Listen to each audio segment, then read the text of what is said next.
Hello and welcome back to my channel. My name's Stephen. I'm a traditionally published fantasy author. I'm back, had a week off, life got in the way, so here we are. Today I'm doing another monthly roundup, a Q&A of some questions that people have posted either on my Discord, which is a private writing forum called Headspace, or they've posted it on the community tab, and I'm going to go through all of your questions today.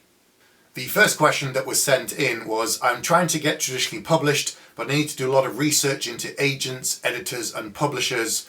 Do the submission windows open often, once a year? This is referring to the Gollancz open window that's recently just coming up in June. For the entire month of June, you can send your science fiction or fantasy novel to them direct without an agent. This is something that happens once every few years. It isn't something that happens annually.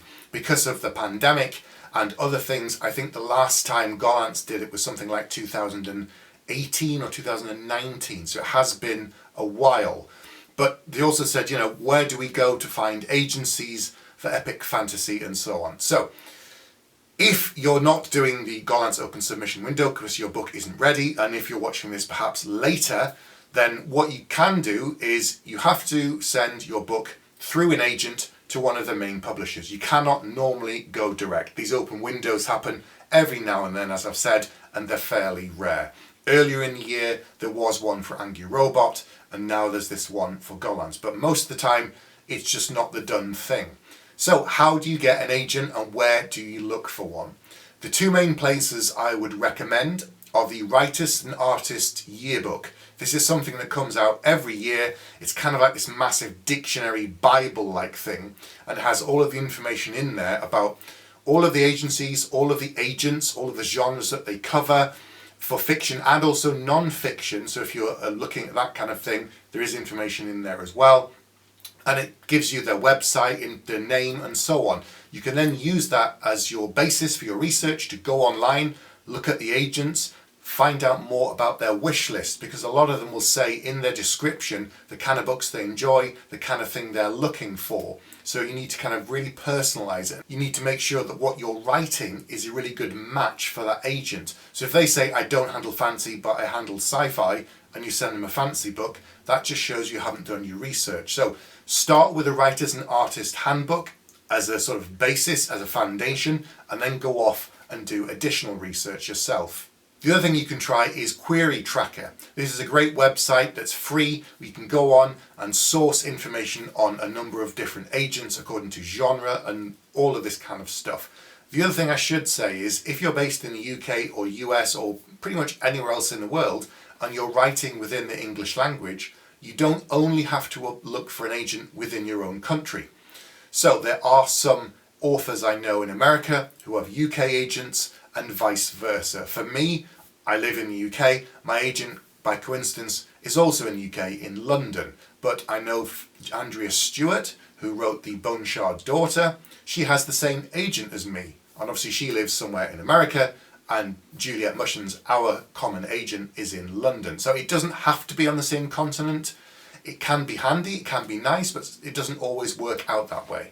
The next question is quite interesting because it's about the differences of being published in the UK versus the US. So the question was, I get the impression that you're published in the UK. I am.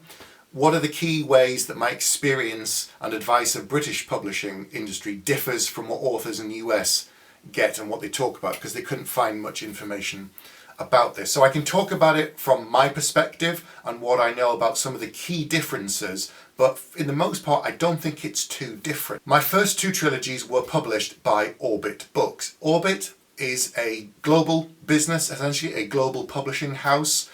It's an imprint of a much larger publishing group. When people talk about the big five, this is one part of those big five publishers. I can't remember them all, but Penguin Random House is one. The Hachette Group is another one. And all the other ones. So all the brands that Gollancz, Orbit, Harper Voyager, these just within a fantasy space, are all sub-brands and subsections of a much larger company. Orbit have offices in the UK and the US. So when they published my book, they printed them in the UK, and those English language books were then distributed throughout the UK and all English language bookshops in Europe and anywhere sort of all the way towards Australia. The books in America were published in a slightly different format to suit the American market, and they were published in America for the US and Canada. And so Orbit were able to do all of it themselves. If you look at somebody like Gollancz, now they're a UK science fiction and fantasy publisher, they're a bit different. They don't have an American sort of arm, if you like. And what they will do is do an arrangement, or they have these sort of deals with American publishers over there. So it could be Door, or it could even be Orbit US.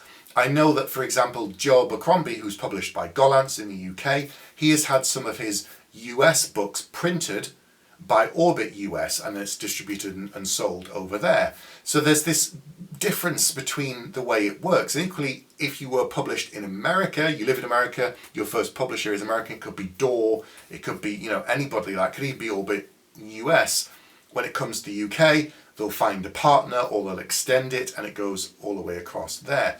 But there's not a huge difference. So I mentioned earlier Andrea Stewart, who is published by Orbit, but she lives in America. So she's going to have her books published by the same publisher across the UK in English. And that's probably the main difference, I would say. It's not a huge, nothing really major between the way it works with the two different countries. My current publisher is Angry Robot Books, and they're based in the UK, but they have their books distributed and published in America by Penguin Random House. So if you've bought my book in America, it'll still say Angry Robot on the spine, I believe, but it was actually done by Penguin Random House. And there again, it's just an arrangement that's made sort of behind the scenes for these different publishing groups. The next question came from Beatrice, and she was asking about word count, but also being able to consistently produce work. She'd said, as someone who has a day job but can still consistently write books, what do you think is most helpful in that? She assumes following a schedule, but she's seen a lot of author tubers focus heavily on word counts and write every day, every week. Do I think it's helpful? She thinks that perhaps going by number of scenes plots would be more helpful as well, because she's seen a lot of author tubers really focusing heavily on the amount of words per month, and yet they never seem to produce a book, both self-published authors and traditionally published. I've done a video previously about why I think write every day is bad advice. So if you haven't seen that, go back and watch it. I've also done a word count video talking about why it can be good and bad. But my personal experience and my preference is that I think a word count can be helpful as long as you set realistic expectations. If you've never written a book before and this is your first ever novel, then it could be very easy to get caught in an endless editing cycle because you want to make it perfect. And I've seen a number of new writers fall at this first hurdle. They get 20, 30, 40,000 words in, they're not sure what they're doing, they have doubt, it creeps in, and they kind of start editing it over and over and over again, and they never actually finish the draft. Now, if it's your first novel, even if you are someone that makes it up as you go along, and you don't want to plan it too heavily, I would still suggest you do some planning, because life gets in the way, stuff happens, work gets busy. I lost a week doing a video this week because stuff happened. I got ill previously and I lost some time. I've set a monthly word count for myself just to keep me on track because I have a deadline, and I'm not sure I'll hit this month's target, but I will still hit my ultimate deadline. And that's important for producing a body of work, especially if you're working part-time or full-time alongside writing, which is what most authors do. So having a monthly target is good practice, because if you're producing fiction for your publisher, they would expect you to produce books on a regular basis. Now, I've put a book out every year since 2015, apart from 2020 because of, the pandemic. The number of books actually coming out that year was a lot less than it would have been normally. And I've been able to do that because I have a set word count for myself, and I know that if I do this many words in so many months, I'll get to the end of a draft. And if you're writing that first book, having some kind of a plan can really help, because if you go away for a month, something happens, you get bored, you feel drained, you don't want to do it. When you come back, you still have something in play, something you can refer to and keep moving forward. But if you haven't and you've never done a book before, it's likely that you'll stumble. You're then going to spend time, perhaps even weeks, coming up with new ideas, and before you can move forward with a first draft. And a lot of people just never get to the end of that book, and this is a real issue. Setting realistic monthly goals is a good idea.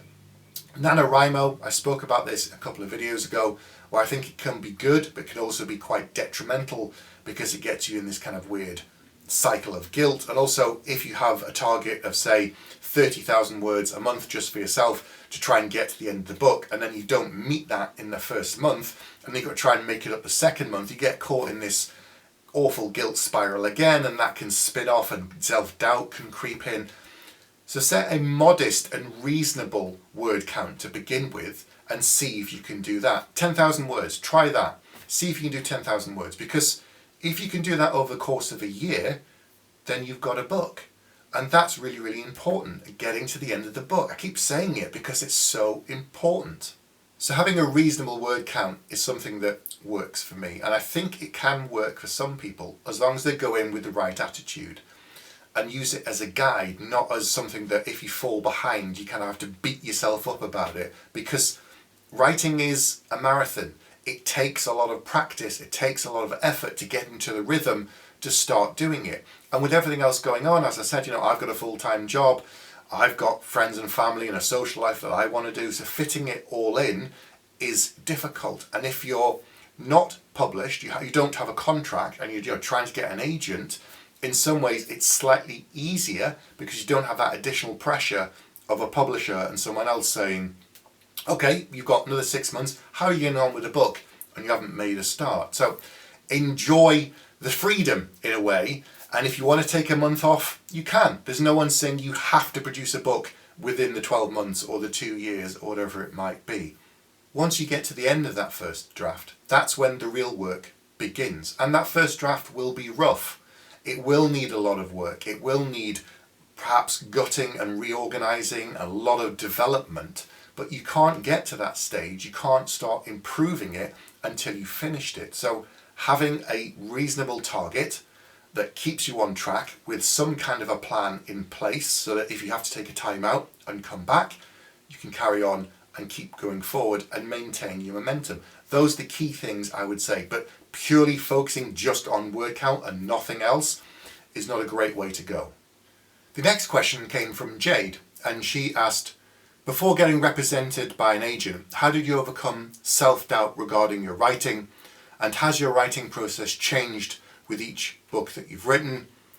And how do you make yourself write when you don't feel like it? So let's start with the first one. How did I overcome self-doubt before I had an agent?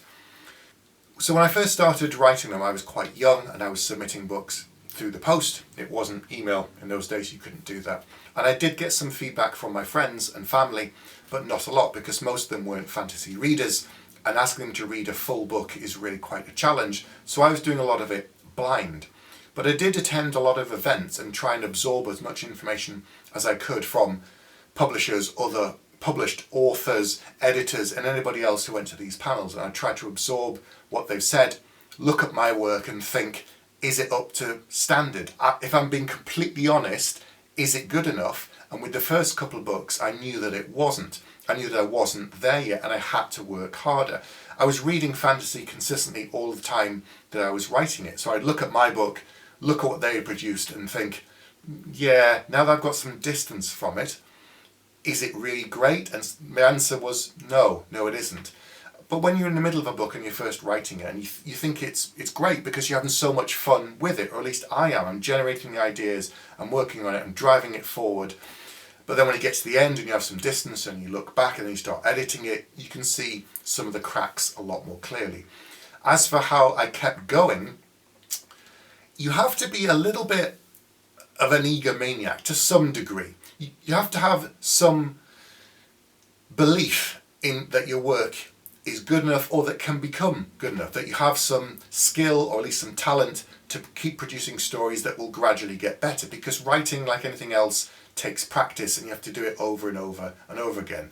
Someone might write a first book that's really, really good and they get published and they carry on and do more, but that's really uncommon. And it was for me. I wrote several books before I was published because I needed practice, because I needed to get better and better and work on it. And that's the most common thing. So you need to be humble and yet arrogant, an egomaniac and yet also have some doubt, because that makes you hungry. It makes you want to keep working harder and improving on your work and making it better.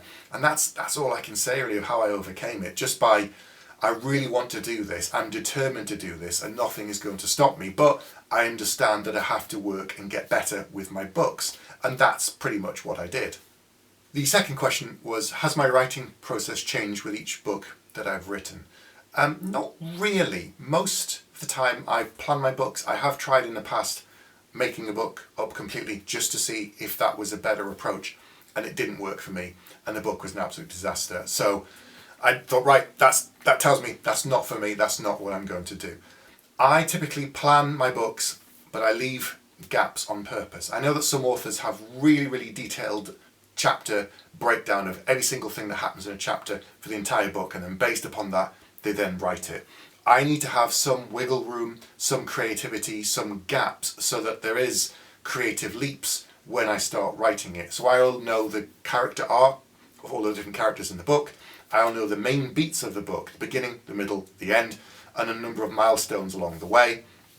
If I'm doing point of view characters 3 or 4, and each chapter is headed by a particular character, then I will obviously know that, chapters 2 and 6 and 10, or character 1 and so on, and I'll plan some information, and based upon that I can see the arc of the character, I can see the whole arc of the story. But when I get in and start writing, I don't always know how I'm going to get from point A to point B. I always start at the beginning, I always work my way through to the end. I never go back and start editing it during that time. What I would typically do is do a bit of writing, stop for the day. The next day when I come back, I will look at the tail end of what I was doing.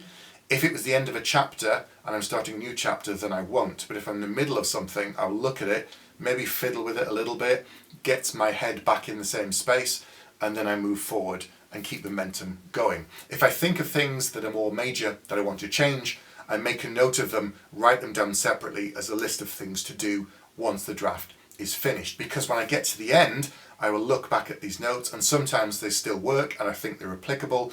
Sometimes they're not, and sometimes I've had better ideas since then. But always going back and making major changes gets you caught in that endless kind of death loop cycle of never finishing the book.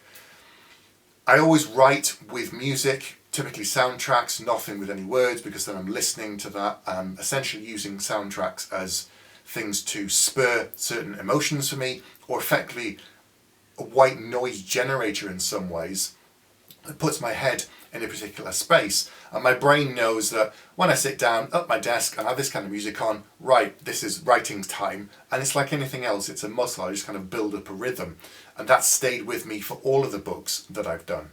The last question is, how do I make myself write when I don't want to, I don't feel like it? If I'm on a deadline and I need to get some work done, then I'll just sit down and grind the work out. I'll just get as many words done as I can. If I've got some time, if I've got some space and a bit of wiggle room, and I know that I can take a couple of days off, I'll just take the time off to rest and recharge. Waiting for the muse is not a great way to write a book, because as much as I love writing and I enjoy doing it, I enjoy the process, it's still a job, and it's still something that you have to do. Even, any people have day jobs that are totally different that they absolutely love. There'll still be days in that job where they're bored and they hate it and they want to do something else. And it's the same with writing. So most of the time I'll just keep pushing forward. If I'm absolutely scraping the barrel and I have no energy and there's just nothing going on and I need a break, I'll take a complete break. I won't think about it, I won't make any notes, I won't edit anything.